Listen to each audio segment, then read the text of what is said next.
Hello everyone and welcome to Outside Interference and to episode number 29 of our local global series with Uproar Pro Wrestling. And today we're going to have a shorter episode. It's just a lot easier on my schedule, and I also would like to keep us on schedule with the go home show and the event for our next big event, which I think is called UPW Redefined. So we're only going to have one fight night tonight, but before we get into that, I do want to look at finance and custom merchandise. I've never really played around with this too much, only with like a TNA save I used to do, and even then it seemed too hard, so I stopped. But we're going to go ahead and try to get a couple of our more popular stars some custom merchandise, starting with Davina Rose. We're going to go ahead and go with high. We'll just go with t-shirts, caps and hats, and posters, keeping it traditional. And we'll do the same with Colby Carino. I don't want to give anybody who's a heel merchandise, at least custom merchandise, because that normally doesn't work out as well. But just some of the more popular baby faces on our roster, and Leva Bates, and that should pretty much do it. So we'll see how this turns out. It'll take a month to actually give us any feedback, but as soon as we do get that feedback, we'll be back on the screen to see if we want to extend our merchandising or cut it back down to not being custom because I screwed it up a little bit too much. But we'll see how that turns out. As for everything else, there's really nothing to go over, so we can go ahead and jump right into UPW Fight Night. So this Fight Night starts off with a pre-show match. So this was not shown on TV. I want to do more of these just to give people matches without having to cram the show too thin. In this match, a decent pre-show match, Dijak and Morgan defeated the Colony in 10:30 when Donovan Dijak defeated Fire Ant by pinfall. This got a 40. Morgan got a 46, very good. Dijak got a 38. He's definitely moving up. And Dijak and Fire Ant are both improving performance, so we'll definitely have to give them maybe even a singles match on the main show next event. But we'll see how that turns out. Moving on to the main card, Joey Janela versus Flex Freeman. Flex defeats Joey Janela in 8:28 by pinfall. Freeman was really off his game, only scoring a 28. Janela got a 38 for a 35 rating, so not great. But moving on to the next segment, after the match, Chaos jumped Freeman, beating him into the ground before being run off by Lee and Carino. Freeman has to be helped to the back by his teammates. This got a 52, and it seems like Chaos were trying to take Freeman out for the match at Redefined.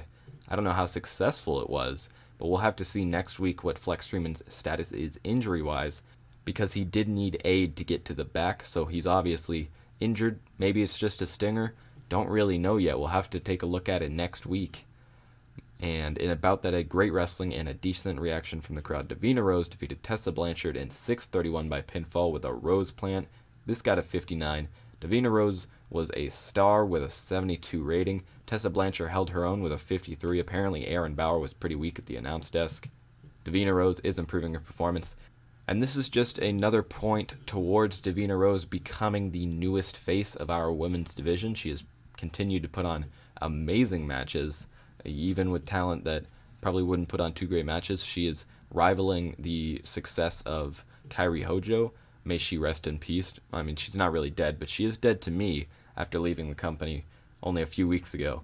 But let's go ahead and move on to the next segment. A decent match. David Starr defeats Ryan O'Reilly, keeping the series alive in 11:53 by submission. O'Reilly got a 48. David Starr got a 41 for a 40 rating.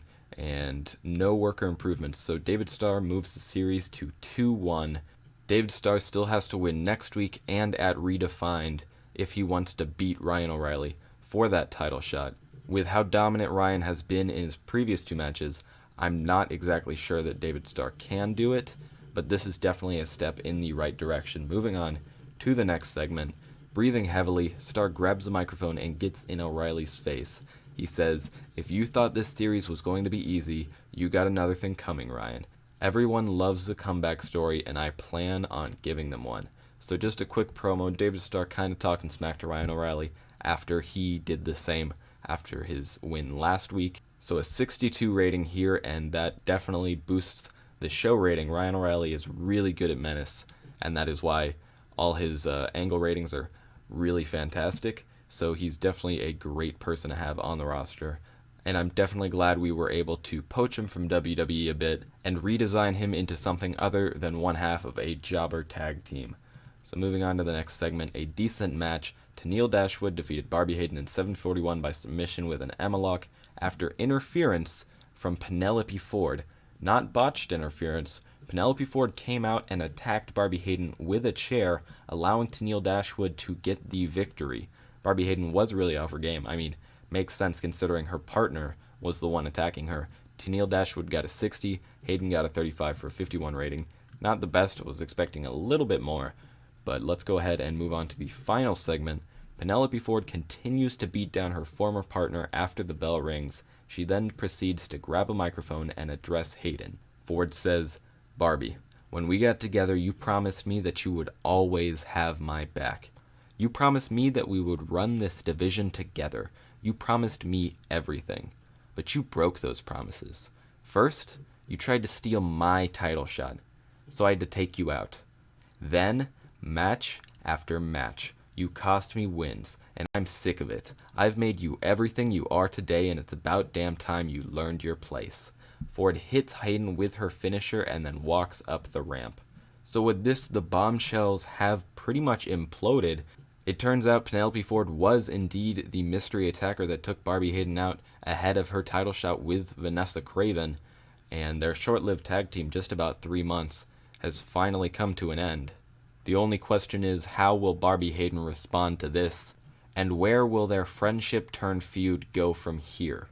But a 52 rating is certainly not a bad way to begin the rivalry. We'll go ahead and end the show at 53 rating, increasing our popularity in all 18 regions.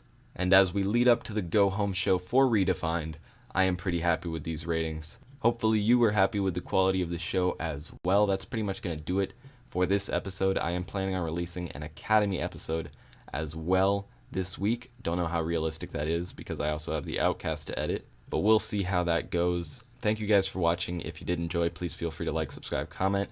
Maybe tell me what feud you're most excited about right now. Thank you guys for watching again, and I'll see you in the next one. All's quiet on the western front, except me and my weird friend on that rattling hum. Live and direct, back in the saddle for once. Never tipped a cattle, but still tip it to cats come home. Oh, cowboy with the gold front grill, pow wow.